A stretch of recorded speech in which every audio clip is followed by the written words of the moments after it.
அஸ்ஸலாமு அலைக்கும் வரஹ்மத்துல்லாஹி வரகாத்துஹு.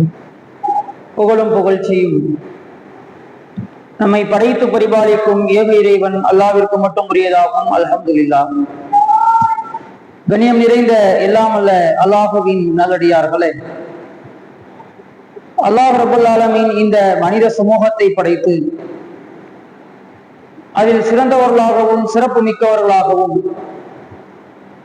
நேர்வழியின்பால் வழிகாட்டப்பட்ட சமூகமாகவும் நம்மை ஆக்கியர்கள் இருக்கின்றான். அல்ஹம்துலில்லாஹ்.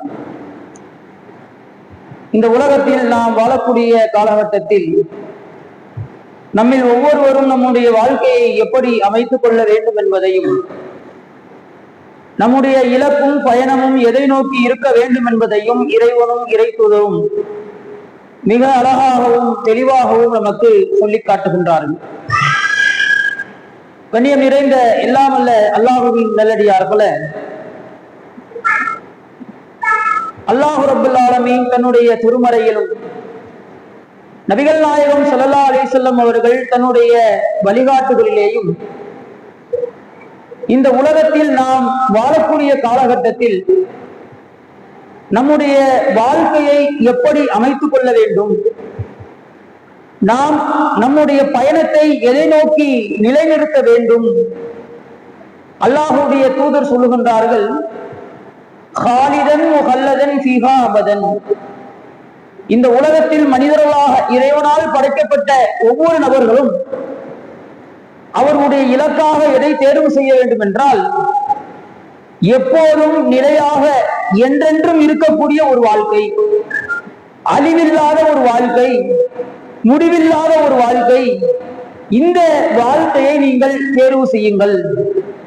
இந்த வாழ்க்கைக்கான அமல்களை, செயல் திட்டங்களையும் வணக்க வழிபாடுகளையும் உங்களுடைய வாழ்க்கையிலே நீங்கள் அமல்படுத்துங்கள் என்பதைத்தான் இறைவனும் இறைத்தூதரும் மொத்தமாக ஒற்றுருக்கமாக நமக்கு சொல்லுகின்றார்கள். இந்த உலகத்தை பற்றியும் உலக சிந்தனைகளை பற்றியும் நபிகள் நாயகம் ஸல்லல்லாஹு அலைஹி வஸல்லம் அவர்கள் பேசுகின்றார்கள். இன்றைக்கு ஒரு மனிதனுடைய உச்சகட்ட இலக்கு இந்த உலகத்தில் வாழுகின்ற போது ஒரு பெரிய இலக்காக ஒரு மனிதன் எதை தேர்வு செய்கிறான்? மார்க்க விஷயங்களை தேர்வு செய்கின்றானா, அல்லது உலக விஷயங்களை தேர்வு செய்கின்றானா, அல்லது உலக ஆதாயங்களுக்காக தேவைகளுக்காக மார்க்க விஷயங்களை ஓரம் கட்டுகிறானா என்பதை நம்ம பார்க்கணும். குறிப்பாக பொருளாதார விஷயம்.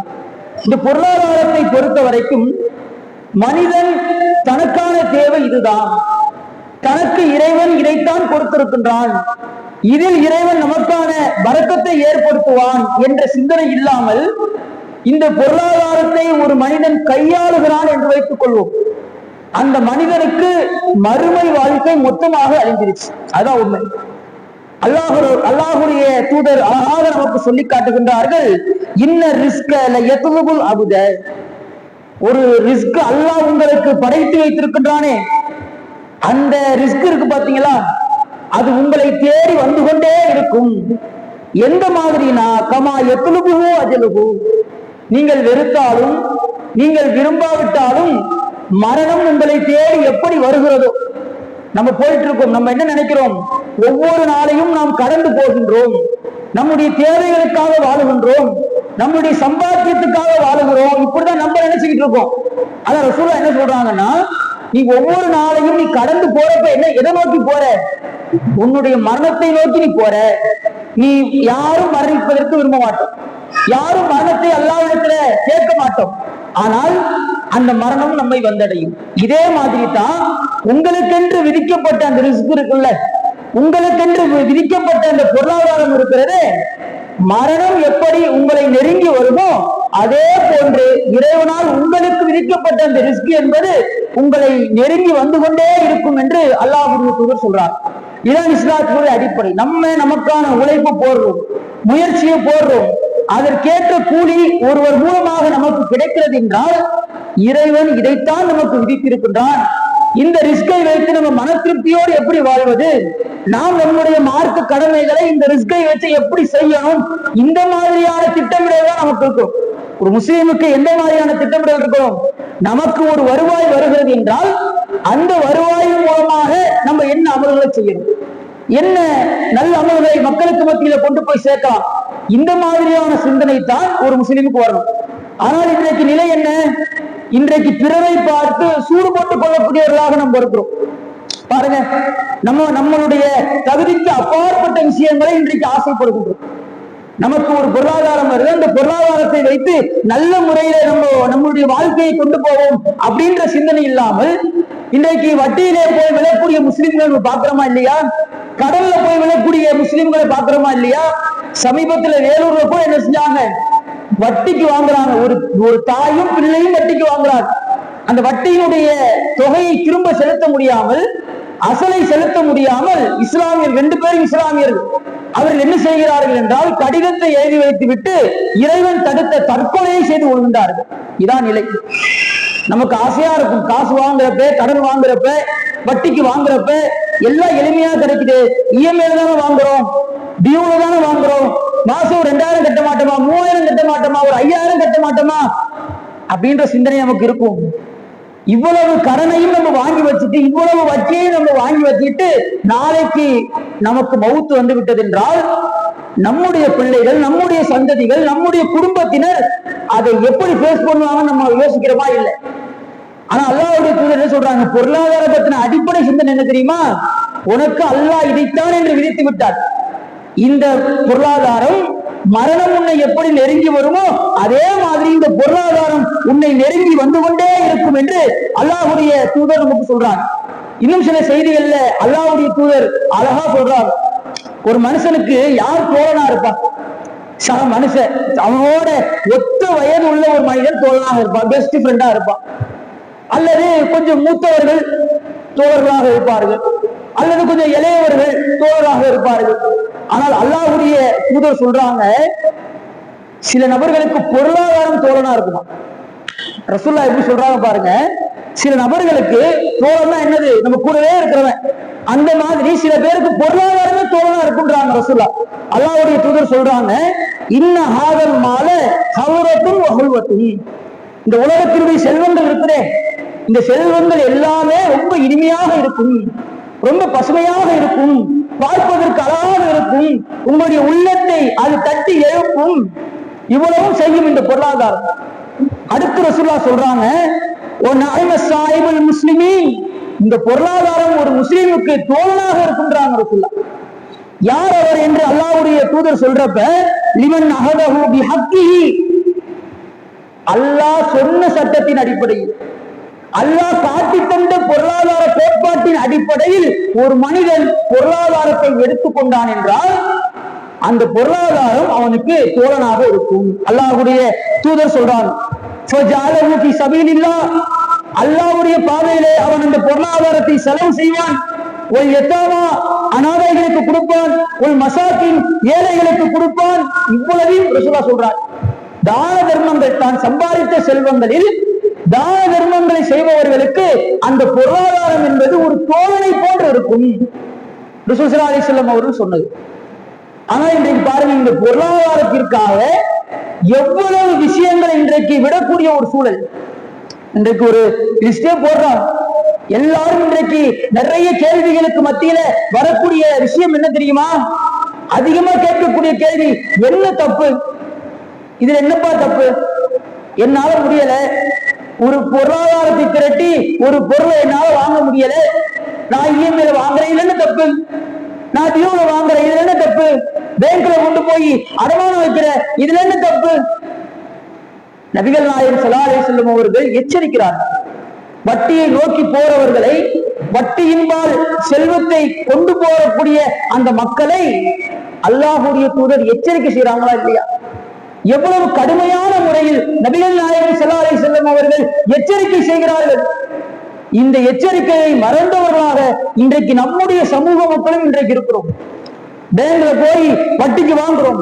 வீடா லோன் வாங்கி கட்டு, வாகனமா லோன் வாங்கி பண்ணு, ஒரு சாதாரண மொபைல் போனா அதையும் இஎம்ஐல வாங்கி கேட்டா சொல்லுவாங்க 0% EMI, 0% EMI, no cost EMI, எந்த இஎம்ஐயும் கிடையாதுப்பா, 10,000 ரூபாய் போறதுக்கு 10,000 ரூபாய் கொடுக்க போறோம், இதுல என்னப்பா இருக்கு அப்படின்ற மாதிரி கேட்பாங்க.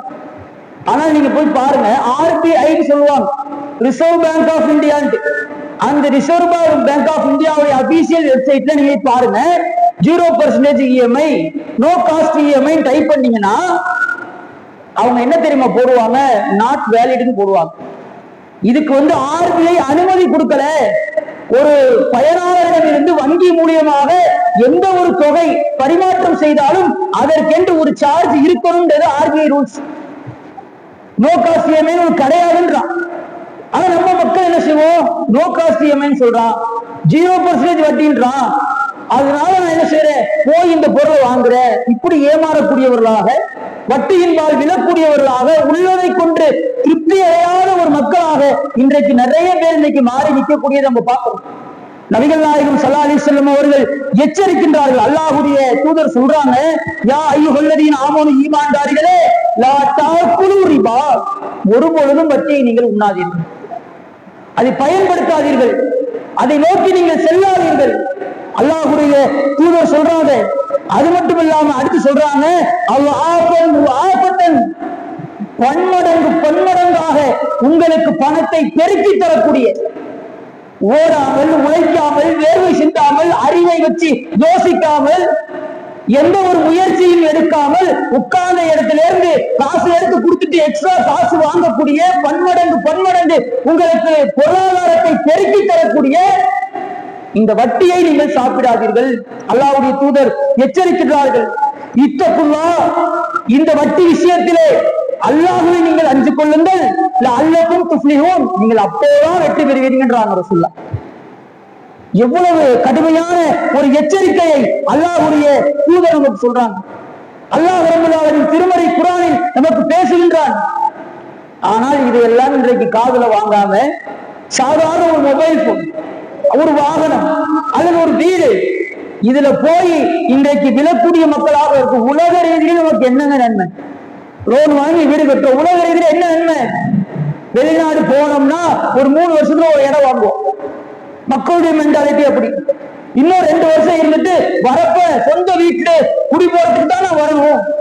ஏன் அந்த இடத்த வச்சு லோன் வாங்கி வீடு கட்டிங்க, ஒரு 10 வருஷம் 20 வருஷம் இருந்து பொறுமையாக கட்டினா என்ன? அந்த கடனை அடைப்பதற்கே அவ்வளவு நாளா வட்டியெல்லாம் முதல்ல வாங்குவான், அதற்கு பிறகுதான் அசல் அவன் கணக்கிலே எடுப்பான். இந்த மாதிரி உலக ரீதியான விஷயங்களிலேயும் நஷ்டம் அடையக்கூடியவர்களாக, உலகத்திலேயும் பணத்தை இழக்கக்கூடியவர்களாக இன்றைக்கு இந்த வட்டியில் விழுந்த மக்கள் இருக்கிறாங்கல்ல. ஆனால் அல்லாஹ் ரப்பல் ஆலமீன் இதை எச்சரிக்கின்றான். நம்ம இன்னும் சில வசனங்கள்ல இறைவன் பேசுகின்றான், யம்ஹகுல்லாஹு ரிபா, அல்லாஹ் ரப்பல் ஆலமீன் வட்டியை அழிக்கிறான். அல்லாஹ் சொல்றான், நீ எவ்வளவுதான் வட்டி வாங்கு, நீ எவ்வளவுதான் வட்டியை கொடு, அதன் மூலம் உன்னுடைய என்ன தேவைகளை வேண்டுமானாலும் நீ நிறைவேற்றிக் கொள்.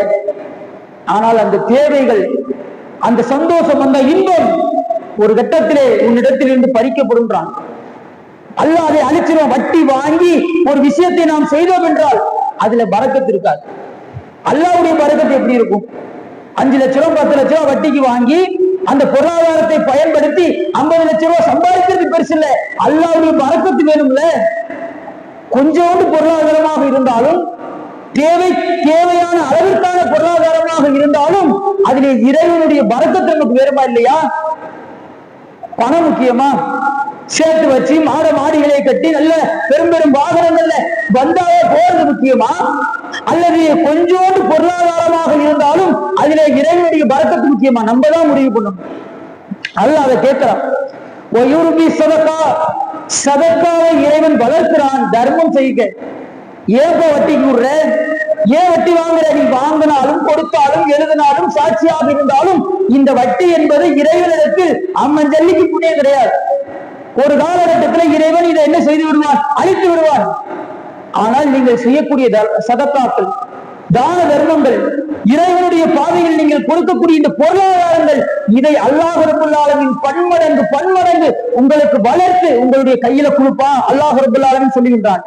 இன்னைக்கு என்னென்ன விஷயம் இன்றைக்கு இந்திய பொருளாதாரத்தை நீங்க எடுத்து பாத்தீங்கன்னா வட்டி இல்லாம ஒண்ணுமே கிடையாது. நீங்க பாருங்க, பேங்க்ல வட்டி கொடுப்பாங்க, வீட்டு கடன், வாகன கடன், கல்வி கடன், இவ்வளவும் இன்றைக்கு வட்டியில வருது. பெண்கள் சைடு நீங்க போனீங்கன்னா நகை சீட்டு, ஏழை சீட்டு, அது ஒண்ணு. ஒரு 10 பேர் சேர்ந்து மாசம் 10,000 போட்டு ஆளுக்கு மாசம் 1,00,000 கொடுத்துருக்குன்றது வேற. இவங்க என்ன செய்வாங்க, ஒரு தொகையாவே ஏழை வருவாங்க.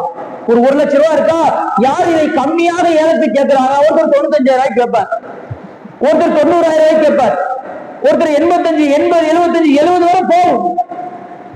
ஆனால் அவர் கையில கொடுக்கப்படுறது 70,000 ரூபாய். திரும்ப இவர் கொடுக்கிறப்ப எப்படி கொடுப்பாரு? கிட்டத்தட்ட 1,00,000 ரூபாய் கொடுப்பார். இது கூடுமா? இது நபிகள் நாயகம் ஸல்லல்லாஹு அலைஹி வஸல்லம் அவர்கள் எச்சரிக்கை செய்த விஷயம் தானே இது. தங்க காசிற்கு தங்க காசு கொடுத்தீங்கன்னா அதுக்கு ஈக்குவலான காசை வாங்குங்கன்றாங்க ரசூலுல்லாஹ். தங்கத்துக்கு வெள்ளி மாத்தினீங்கன்னா உங்களுடைய அளவை நீங்க கணக்கிட்டீங்கன்றார். ஆனால் இன்றைக்கு மக்களுக்கு மத்தியில் இந்த மாதிரி பெண்களுக்கு மத்தியில ஏல சீட்டுன்னு சொல்லி அந்த ஏல சீட்டுகளை இது போன்ற ஏலத்தில் விட்டு அதிலிருந்து ஒரு பொருளாதாரம் வட்டியை விட மோசமா இருக்கு. அடுத்து பாத்தீங்கன்னா போக்கியம் சொல்லி விடுவாங்க. 1,00,000 2,00,000 சொல்லிட்டு போக்கியம் விடுவாங்க. அது எப்படி அப்படியே திரும்ப தர முடியுமா? நபிகள் நாயகம் ஸல்லல்லாஹு அலைஹி வஸல்லம் என்ன சொல்றாங்க? உயிருள்ள பிராணிகளை நீங்கள் அடமானமாக பெற்றுக்கொண்டால் அந்த பிராணிகளை பயன்படுத்தலாம்.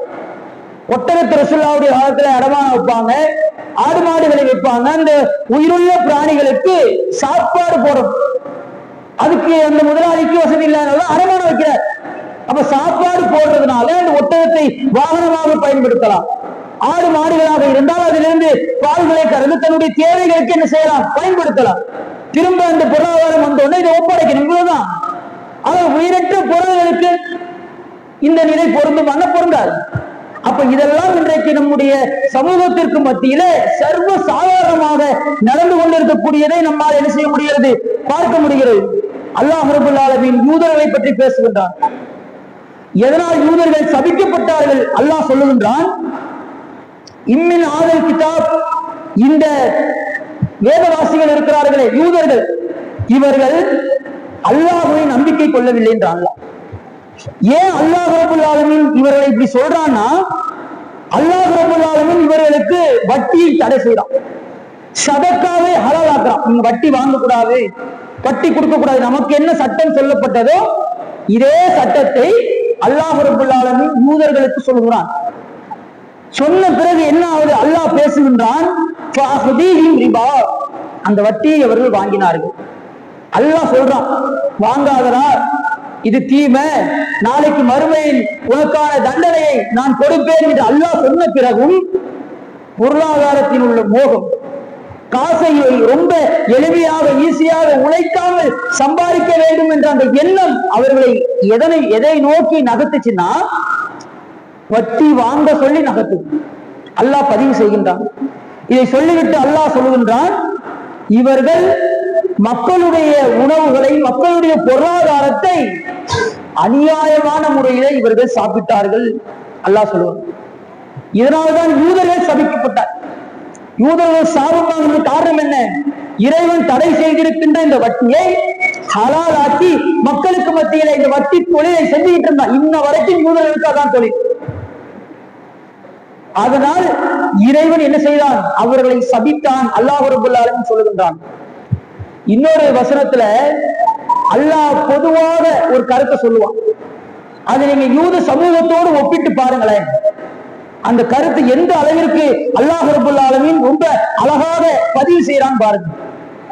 யாரெல்லாம் இந்த உலகத்தில் இறைவனை மறந்து, இறை தூதரை மறந்து, அவர்கள் கொண்டு வந்த வழிகாட்டுகளை மறந்து, அவர்கள் கொடுத்த வாழ்க்கை சட்டதிட்டங்களை, நெறிமுறைகளை, அறிவுரைகளை யாரெல்லாம் இந்த உலகத்தில் மறந்து புறக்கணித்து வாழ்கிறார்களோ இவர்களை பற்றி இறைவன் பேசுகின்றான். அவர்கள் மறந்த போது, அல்லாஹ் சொல்றான், அவர்கள் மறந்த போது எதை கொண்டு அவர்கள் உபதேசம் செய்யப்பட்டார்களோ, எதை கொண்டு அவர்கள் அறிவுரை வழங்கப்பட்டார்களோ அந்த அறிவுரைகளையும் உபதேசங்களையும் ஒரு சமூகம் மறந்துவிட்டால், அல்லாஹ்வை புறக்கணித்தால், தூதரை புறக்கணித்தால், இந்த உலகத்தில் உள்ள எல்லா வாசல்களையும் அவர்களுக்காக நாம் திறந்து விடுவோம். கஷ்டப்படாத, மார்க்கத்திலிருந்து ரொம்ப கஷ்டப்படாத, முஸ்லீம் உன்னை அடையாளம் காட்டிக் கொண்டு உன்னுடைய உள்ளத்தில் இஸ்லாத்தை மறுத்துக் கொண்டு இந்த உலகத்தில் நீ ரொம்ப கஷ்டப்படாதே. எப்ப என்னுடைய அறிவுரையை நீ புறக்கணித்தாயோ, எப்ப என்னுடைய வழிகாட்டுகளை நீ புறக்கணித்தாயோ, உனக்கு உலகத்தினுடைய எல்லா வாசல்களையும் இறைவன் திறந்து விடுகின்றான். ஒரு வாசல்ல வட்டி இருக்கும், ஒரு வாசல்ல மோசடி இருக்கும், ஒரு வாசல்ல ஏமாத்துவா, ஒரு இதுல பொய் சொல்லுவா, ஒரு இதுல கொலை செய்வா. எல்லா வாசல்களும் இந்த உலகத்தில் அவர்களுக்காக இறைவனால் திறந்து விடப்படுகிறது. இறைவன் பேசுகின்றான். எந்த அளவிற்கு திறந்து விடப்படுகிறது என்றால், ஹத்தா இதா ஃபரிகு, அந்த ஒவ்வொரு வாசல்களையும் பார்த்து, அந்த செல்வங்களை பார்த்து ஹலாலா ஹராமா என்ற அடிப்படை சிந்தனை இல்லாமல் அந்த பொருளாதாரங்களை பார்த்து அவர்கள் என்ன செய்வார்கள்? ஃபரிகு, மகிழ்ச்சி அடைவார்கள், சந்தோஷம் கொள்வார்கள். இந்த உலகத்தை அதை எண்ணி எண்ணி எண்ணி அவர்கள் துள்ளி குதிப்பார்கள். அல்லாஹ் சொல்லுகின்றான், இப்படியே அவர்களுக்கு ஒரு நிலையை அல்லாஹ் கொடுக்கிறான். இப்படி கொடுத்துட்டு அல்லாஹ் சொல்லுகின்றான், பிமா ஊது அஹதுனாஹும் பகதத்தன், அவர்கள் இந்த மாதிரி சந்தோஷமா இருக்கிறப்ப, துள்ளி குதிக்கிறப்ப, உலகத்தினுடைய ஆசைகளை அதிகமாக நேசிக்கின்ற பொழுது பகதத்தன் அவரை நாம் திடீரென்று பிடிப்போம், ஒண்ணும் இல்லாம ஆக்கிடுவான் அல்லாஹ். அதை சொல்லுகின்றான் அல்லாஹ், அதைத்தான் சொல்லுகின்றான். இதாகும் முஸ்லிமூன், அவர்கள் அல்லாஹ் முபலிசூன், அவர்கள் வந்து நாசமாக்க பாராட்டப்படுவார்கள் அல்லாஹ் சொல்றான். அப்ப இந்த உலகத்தில் நமக்கு கிடைக்கக்கூடிய எல்லா இன்பங்களும் அது ஒரு குறிப்பிட்ட அளவுதான். அதை போல ஞாபகம் செய்யும். ஒரு மனிதனுடைய இறப்பு எப்படி இருக்கும்?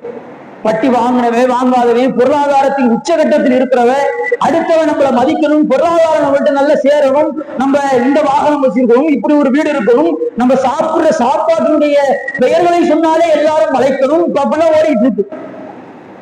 அப்ப இதெல்லாம் இப்படி யாரா இருந்தாலும் அவருடைய நிலை என்ன?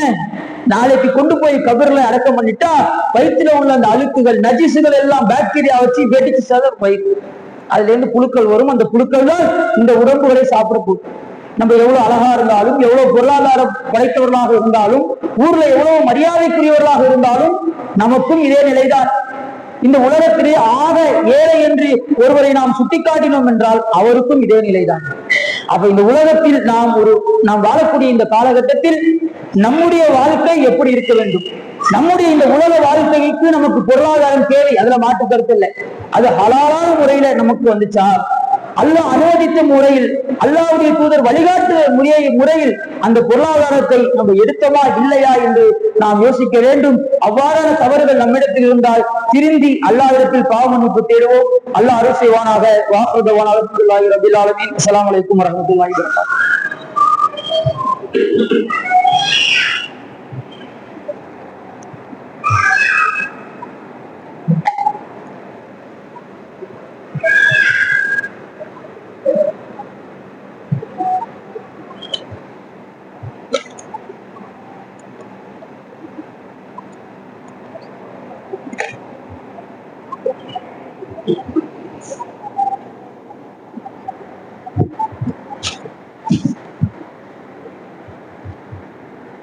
السلام عليكم ورحمة الله وبركاته.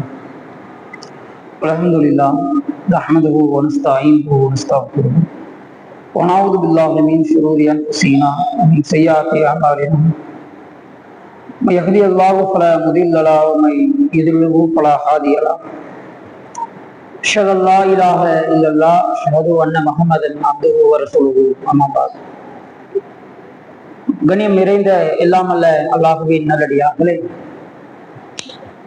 இந்த வட்டியை பற்றி இறைவன் திருமறையில் சொன்ன சில செய்திகளை நம்ம பார்த்தோம். அது தொடர்பாக அல்லாஹ்வுடைய தூதரும் சில செய்திகளை நமக்கு சொல்லுகின்றார்கள்.